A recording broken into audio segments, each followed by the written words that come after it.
कह दिया कि यदि ये पाप से बचने का क्या है ऐसा जी हम इस पाप दिन प्रतिदिन करते हैं। तो बोले इसके कई कारण हैं महाराज। बोले कौन कौन से कारण हैं? बोले वो है प्रथम संगति, हमारी संगत कैसी है। संतों की वाणियों को दर्शन करिए। ज्ञान घटे नढ़ मूढ़ की संगत,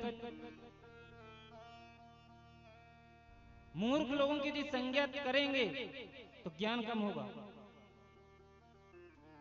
ज्ञान घटे नढ़ मूढ़ की संगत, बुद्ध घटे चित विषय भरमार, और तेज घटे परिनारी की संगत।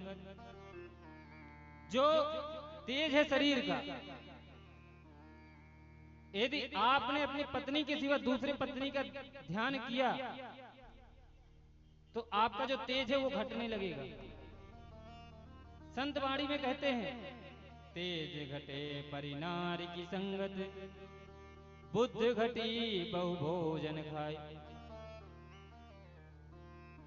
दूसरों के घर में भोजन करने से भी बुद्धि घटती है। कैसे महाराज?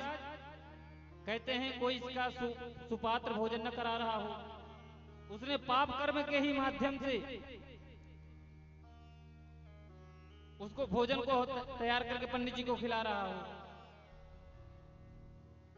और पंडित जी दक्षिणा के लिए उसके यहाँ भोजन भी कर लिए, तो उससे उसका तेज घटता है। और देखिए क्या है आगे दृष्टांत। प्रेम घटे मितहि कुछ मांगत, यदि आप किसी के घर में रोज कुछ मांगने जाएं तो आपका प्रेम भी घटेगा। प्रेम घटे मितहि कुछ मांगत, और यहां दर्शन करिए महाराज। मान घटे नित्य घर घर जाए, यदि आप दूसरों के घर रोज जाते हैं तो मान सम्मान भी घटेगा। दयाल कहे सुने मन मूरख, पाप कटे हरि के गुण गाए। पाप कैसे कटेगा? बोले कुछ उपाय नहीं है, जितने तर्क बता दिए सबसे अंतिम तर्क है हरि का गुण।